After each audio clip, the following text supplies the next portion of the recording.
Coming up, commercial land deals. Aren't land deals supposed to be easy? Is all dirt created equal?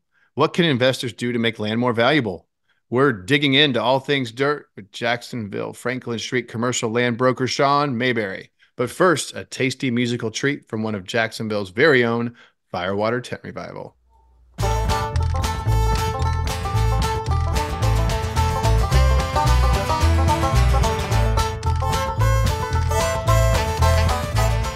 Hello, Jacksonvillians. I'm your host, Ian Brown. This is the Jacksonville Commercial Real Estate Show. We're bringing you dynamic local entrepreneurs, deal makers, and thought leaders ready to dive in and unpack our local commercial market so you can invest with greater confidence and accelerate your own success. This show is lovingly produced by yours truly and Yield Coach Capital. To stay up to date on Jacksonville's nuanced commercial real estate market, real estate events, and investment opportunities, go to investwiththecoach.com, answer a couple questions, and join the team. In exchange, you'll get 107 questions to ask a deal sponsor, so you'll be armed and dangerous when underwriting your next real estate investment. All right, today I'm here with Franklin Street commercial broker Shaun Mayberry. Shaun, welcome to the show. Hey, thanks for having me, man. This is great. Oh, awesome. I'm happy to have you. A quick little tidbit for the audience.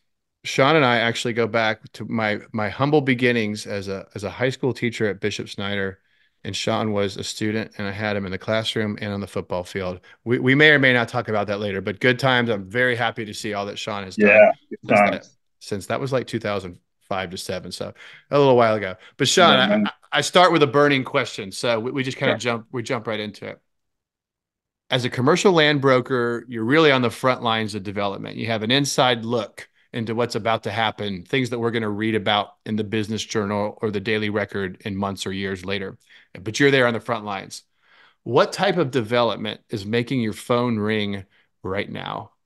Yeah, good question. And we ask that question at the end of every year because from a land perspective, we want to focus what's transacting and what's going vertical the most, right? And 2022, we were very heavy in the apartment multifamily market. Everybody wanted to buy land, rezone it, and go vertical with that product. And we had success in that sector pretty well. Mid to well, early to mid 2023 last year, many of our multifamily deals kind of started falling apart, people backing out, readjusting. So this year, to answer your question, what's really transacting? What are we really targeting? What's really, what are the inbound interest and developers from other states coming in to do? It's really retail's definitely top of the list. Gas station transactions, drive-throughs, shopping centers. And then the other big bucket is townhomes and single family. So the home builders are extremely active right now. Their per door purchase pricing has ticked up.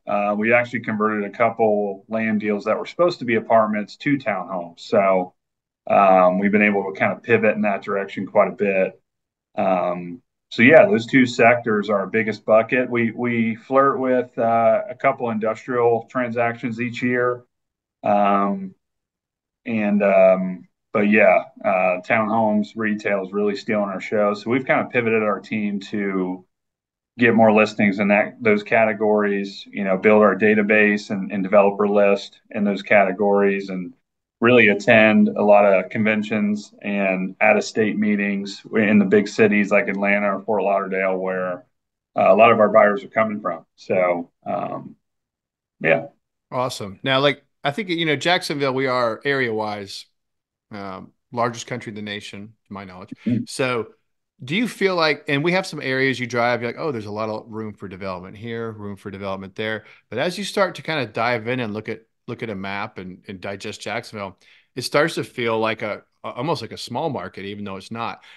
How are we on a supply side for land? Do you still see decades and decades and decades of land transactions? Do you feel like it's getting tighter and more competitive? What's your perspective on that?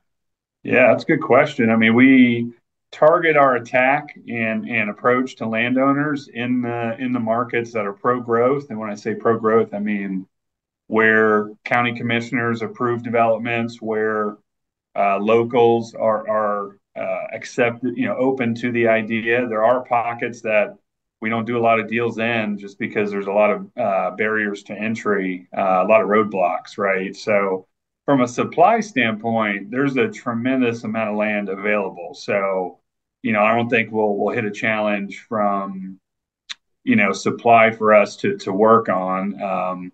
It's just in what direction. We always study which direction is development going and try to get ahead of it so we can be experts in those submarkets. The submarkets that have kept us the most busy, primarily in Jacksonville, is Northside, kind of near River City Marketplace.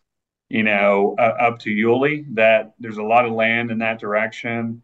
Very pro growth county commissioners. That tiers us over to Dunn Avenue, even Lem Turner. Those markets are still very green and really ripe for development right now, and there's demand for that. So those are good little pockets. And then anywhere on the First Coast Expressway, the new highway that connects the west side down to Green Cove and hops over to St. Johns County. I mean, we're piggybacking off of that. Home builders are aggressive there. There's already a lot of density, so retailers are aggressive there. And all the growth over at Cecil Field's keeping us very busy. So Normandy over by Bishop Snyder, it's been pretty exciting to work in the background and see development grow, like you said, several years ahead of time, right near the high school I went to. So it's cool to see plans converge into an overall layout of that area that's been underserved for quite some time. Um, and there are pockets that we kind of skip over. We're doing a lot of Middleburg deals, and then there's certain pockets in Middleburg that are not pro growth. Specifically one is Lake Asbury. The county commissioners, the locals, the municipality overall is just they do not like growth, do not like density, don't like traffic, and they do everything they can to stop that. So we really kind of hop over that submarket, and we're working a lot of new deals in Green Cove Springs. So Green Cove Springs is probably when we talk to investors, that's the one with the most value add opportunity, and it's going to be the next pop. And really, I think that's the case because anywhere on that expressway is in high demand, and St. Johns County is flush with supply with land, but we can't get a lot of deals done because the municipalities are blocking everything, and the infrastructure is way behind. So you have a block of development in St. John's, you have a block of development in Lake Asbury, and all that pent up demand really has Green Cove left to flourish. And Green Cove is just south of Fleming Island. So we see that as the next big opportunity. But yeah, that was a long way to answer your question on where we see transactions happening, development happening, and where we focus our efforts the most. When you give me that level of detail, you can go as long as you want, Yeah. Shaun. That was good. That was good. So I'm going to give you kind of a twofold follow up. So let's just take Green Cove, for example, because I do hear, a fair amount of chatter about Green Cove as well. Is this is the twofold. One is Green Cove pro development, kind of a lot of people have eyes on Green Cove. Would you consider Green Cove pro development locally and on the governmental side? Additionally, on the spectrum, where would you say in Northeast Florida is the least, or dare I say, anti-development, all the way up to the most pro-development? So an answer on Green Cove, and then kind of where you see the bookends on yay or nay for growth and development. Yeah. So Green Cove is they want to be in the mix. They saw how well Fleming Island did, across the new bridge they're going to be building. They see how well St. John's is doing. So they are going to be cautious, but now is the time to get in and get creative. I mean, they approved a huge mixed use opportunity or mixed use zoning to basically do whatever they want on the Reynolds Park clay port out there that has docks, that has an airport. They want to see that as the next St. John's Town Center. So you kind of hear that motivation for that pocket, and they want to see apartments, they want to see hotels all around that. So it kind of spurs off of that. Now's the time to get in early and kind of do the ugly stuff. The RV boat parks, the RV parks are already underway out there. The truck parkings, stuff like that. And frankly, that's the best use to get in now, have some small cash flow, and as the area increases in value, land value, then you can capitalize on that opportunity. But yeah, they're very pro growth right now and flexible on rezones just because home builders are coming in pretty aggressively, and they're not really putting shackles on what they have to do just yet. So they're still early. It's very much like early St. Johns County. They just wanted activity. They were very pro growth. And then when it came in too fast, then they halted a lot of stuff. So now's the opportunity to get in with Green Code before they do start putting some restrictions on. So anywhere on 17 down in that direction, and kind of anywhere on that expressway. Like I said, I mean Governor's Park with BTI is kind of the tip of the spear. There's already probably two medium-sized projects to that caliber that are underway as well, and still very in the early stages. But now again, by the time those get announced, renderings go out, then price values will increase 10 or 15% just based on news stories. So Mhm. that's what we keep telling our high-end investors that like to hold property to see the increased value that now's, really 2 years ago was the time to take them down, but there's still a lot of value to be had in today's market. Um, Yep. and And then now the other, the bookends of anti development and pro development in Northeast Florida. um, yeah, I think, I mean, if we're talking about Jacksonville overall, there's still a lot of value add compared. We're not Orlando, we're not Tampa. We're probably 10 or 15 years away from being those types of cities. So, you know, um, anything you invest in Jax, I think, has a good runway. We're definitely one of those value add cities, right? When you get to Miami or Fort Lauderdale, even Tampa today, it's like the prices are too high to buy. The rents are still going, but not as much. So maybe the returns aren't there. Where Jacksonville's just got huge runway, huge opportunity.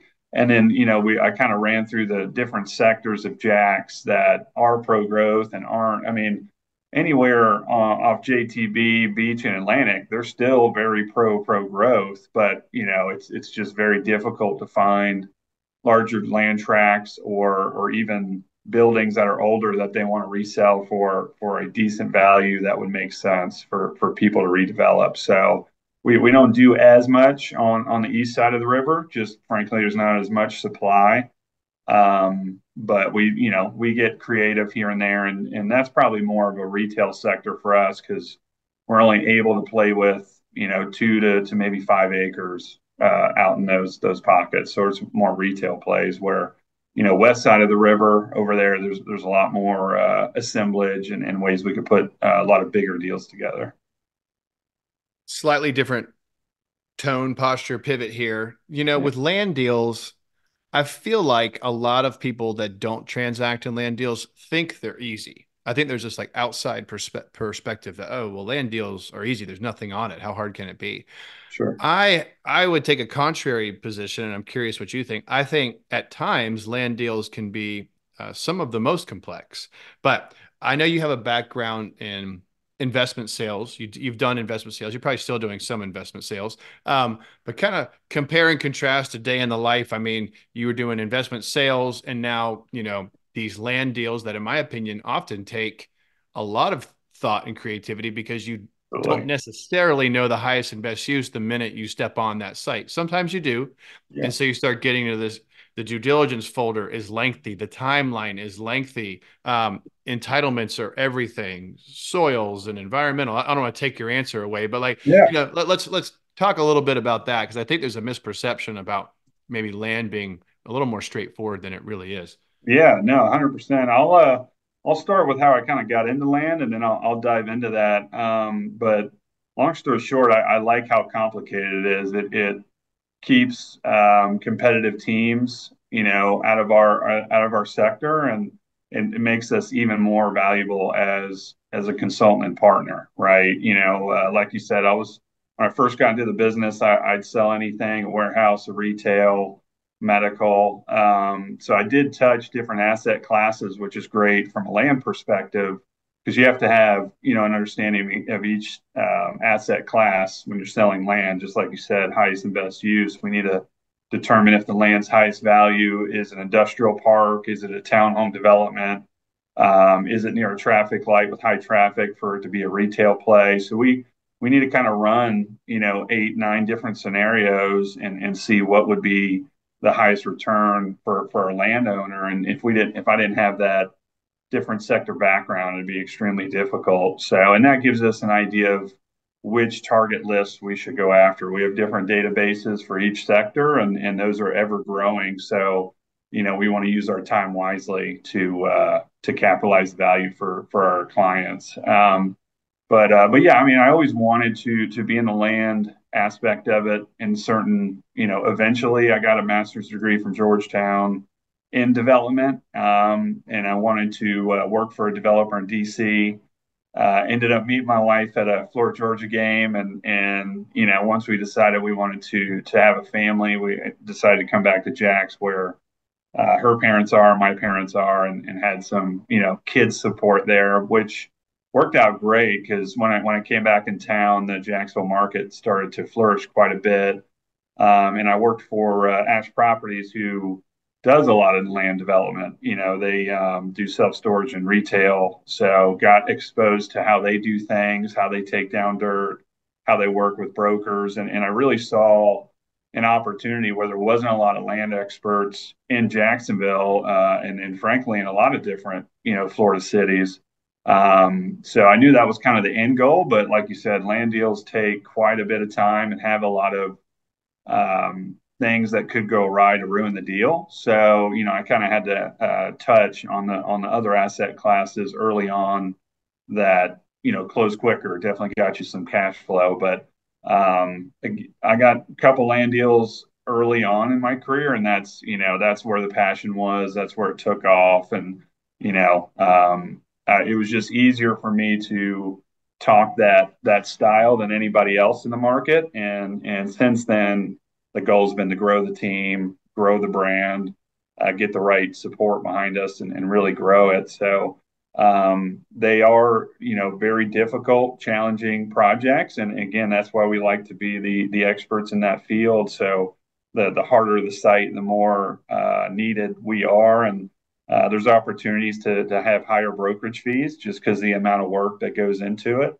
And we do have some quicker deals. I mean, we work with developers that provide the sites pad ready, cleared utilities to the site, roads already in place, and those generally close a lot quicker, 90 days, 120 days, stuff like that. And, we like to have our inbound closings, are that bucket full, and then we like to have medium closing bucket pretty good, and then the long term ones that take 2 years to close. And we're closing deals today that I've been working on since 2022. So it's definitely the long game, but we like to have a good balance. And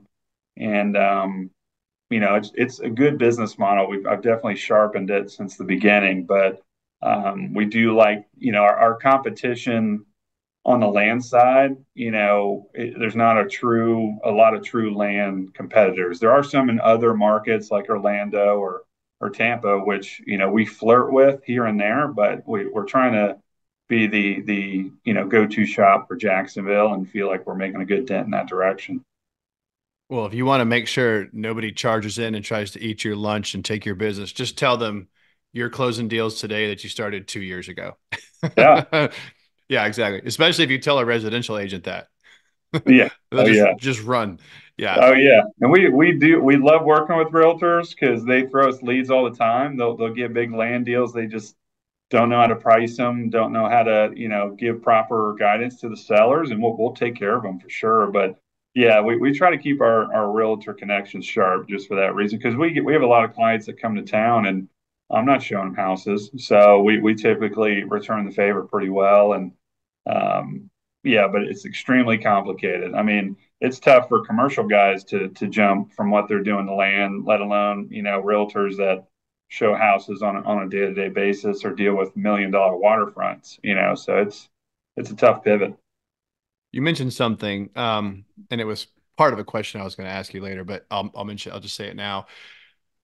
What do you do to advise sellers? Like when you go to a seller and you're like, you kind of have a couple of paths, in my opinion, but for this question, what would you tell a seller that wants to get, maximum proceeds from his or her property? What would you advise them to do to, prepare for that sale? A couple of things come to mind, but I'm curious what you might say. Well, a lot of times we come in as the hero. That's another reason why I kind of like the role is their first couple resources they tap. You're patient with the buyer, and we'll vet every group that we bring to the table who can move the fastest. We can get you X number. That's typically 20-30% higher than what they've been told by other people. And the reason we're so effective with that is we are close with a lot of the county commissioners, and we know what they would approve. We know what other projects down the street, what they paid for. Which again, these homeowners don't follow the same threads, don't take the commissioners to lunch like we do, aren't doing active deals, like you said, that don't hit the news for several years. So they don't have the active current comp, you know, offer scenarios that we do that are in that current market at that given month, really. So yeah, a lot of times we're coming in as a hero, and we 50% of our transactions are mom and pops. They don't have the knowledge or ability or even, demand to do the zoning, do the entitlements, get permits, stuff like that. So again, they like us to come in and do all the hard work for them and help them make as much money as possible. And then the other half of our business, 50% of our clients are true developers. They do it in and out, you know, um, they're turning land deals, or they're going vertical, or they're doing the horizontal development, and we're bringing them end users or helping them get with our capital markets, refinance their projects, or getting them in with our multifamily team or townhome teams that actually sell, like Steve McAdoo. When they go actually vertical and want to sell at CO or sell at lease up, we're kind of the middleman before that. So those, yeah, again, that's the other kind of half of our business. So it's a good balance. I mean, we like both clients.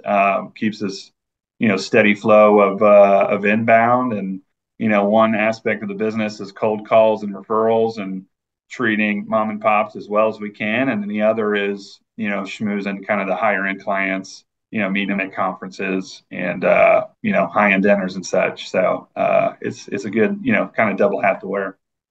Yeah, and I was thinking, and I appreciate that. That was a detailed answer, and I think that for a lot of land deals, say it's the mom and pop bucket, because obviously the true developer, I mean, they're black belts for the most part. They probably know what they're doing, and they're not going to stray or miss the mark too big. But a mom and pop, when you consult with them, I mean, it can make all the difference in the world. I mean, they could be looking at this property that they've had for decades or a generation as farm or ag, or maybe it's not even zoned residential. Maybe it actually has a more intense Right. zoning, but they've never used it that way.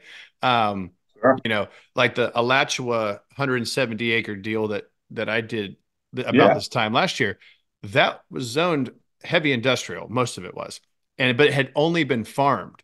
So the seller, I'm not saying that they weren't cognizant of the zoning, but they'd never used it that way. It was just pastures and Right. trees, low, very, very low intensity, and they had almost Mm. nothing in their file. So when you approach a seller and you say, like, give me what you have on file, and they have nothing, and all you get to start with, like, tax records and GIS, as a buyer, like, some buyers would just stop. They're like, like, this is an empty file, I don't want to spend these pursuit costs. But that's where the value add is. And I'm sure where you can 100%. Yeah. consult with these mom and pops and tell them, okay, if you spend X amount of money, it depends on how large their site is. Maybe it's some commercial mowing, Yeah. maybe it's go ahead and get yourself a survey. Let's make sure we examine, maybe there's weird easements or some agreements that need to be tidied up. It's not uncommon in land deals to need to do some corrective deeds. We needed 3 of them in our 170-acre deal. All that stuff takes time.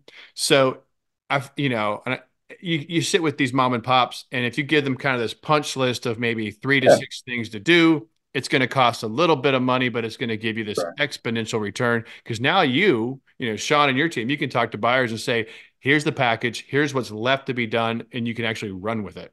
Yeah. Yeah, I mean, we actually try to before we ask the seller to spend money, we typically try to bring an offer or two to kind of motivate them. And hey, this offer is contingent on, you doing a survey, you doing a wetland report, and there being this many dry usable acres.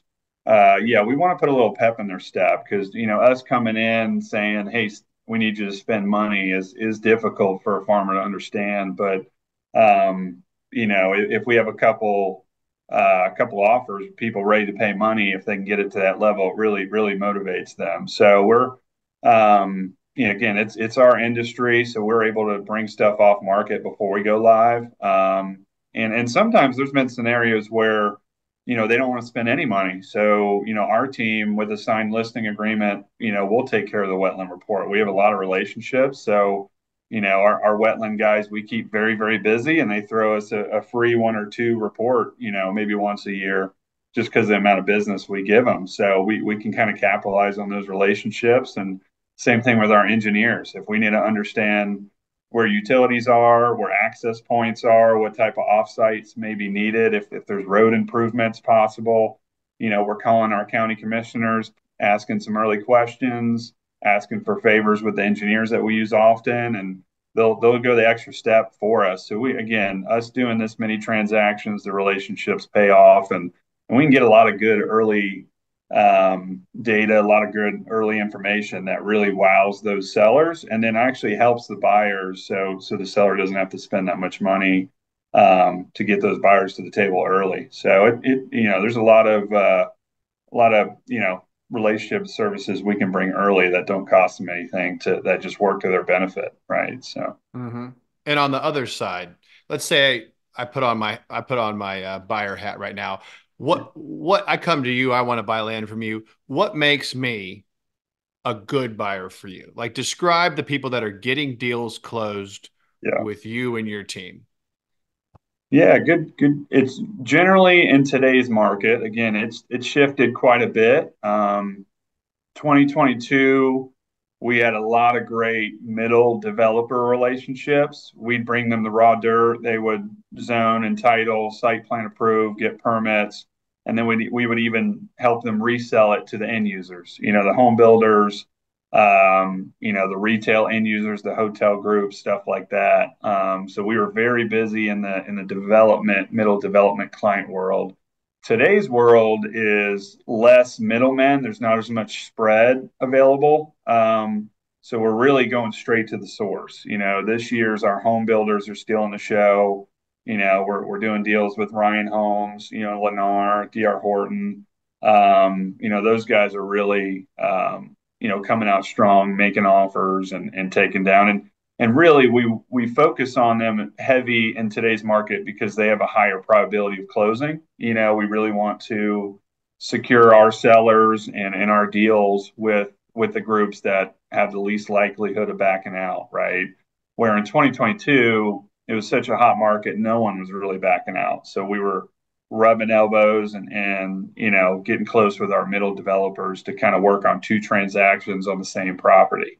Yeah, again, we're still trying to do a couple middle developer deals, but again, the price of land never really came down. It kept inching up, and our home builders are really the end users that are really the only ones that can pay in today's market direct, right? And then on the retail side, we're same thing. We used to work with developers that would buy land, get it site plan approved, and sell different parcels. Now in today's world, we're really working with the end users. We're working with the coffee shops that pay direct for the land, the standalone restaurants like Waffle House, and a lot of gas station deals. We're doing a lot of Wawa deals and bringing some new brands into Jacksonville. So, less developer clients this year and more end user type. And I think going into 2025, hopefully interest rates tickle down a little bit and, development costs tickle down a little bit. And we'll kind of be able to balance both of those worlds. So yeah, those are kind of our main buyers right now. And I've been fortunate to have like a series of top dog brokers on the show like sequentially. So I'm going to ask a similar question I've asked to some of the other guys. 2024, you mentioned prices are kind of steady. You haven't seen, if anything, ticking up slightly, even with headwinds that started over a year ago. Sure. Are you seeing, and I asked this to some other guys, are you seeing transaction volume down but price steady? And twofold question, that and what's your forecast 24? We're recording this, nearly at the very end of January going into Feb. What's your crystal ball for 24? And we'll keep it in your core competency, commercial land deals, Northeast Sure. Florida. Yeah, land transactions certainly slowed down. Our 2023 was about half of what we did in 2022.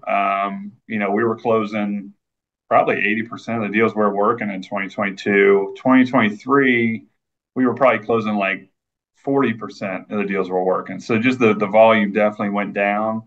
I think this year is going to be kind of in the middle. From a transaction volume standpoint, we'll probably do 35 deals this year, something like that. So it's kind of in this middle ground. It's not high, but it's not low. The home builders are really filling in the gaps. 2023, like I said earlier, we were pretty heavy in the multifamily world, and I think we're down to one out of 12 apartment deals we had under contract that are still going forward. So Wow. that was a big chunk of the business.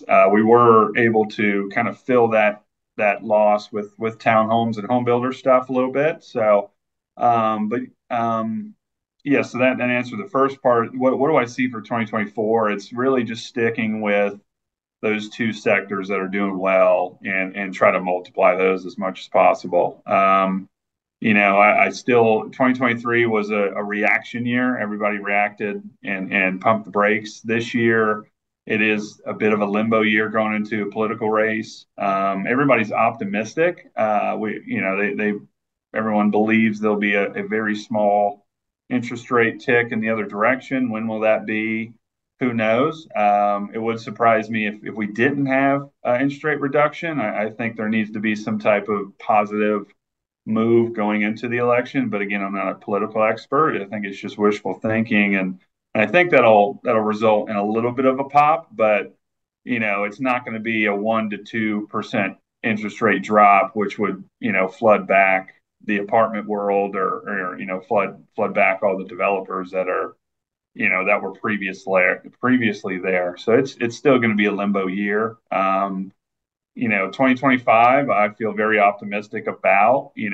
Other states aren't. Our limbo year in 2024 is going to be pretty solid, I think, given our influx of deals and steady flow of deals. But if we were in other states, they're having a tough time. So I think by the time a positive 2025 comes around, we're going to be in a very good position. Mhm.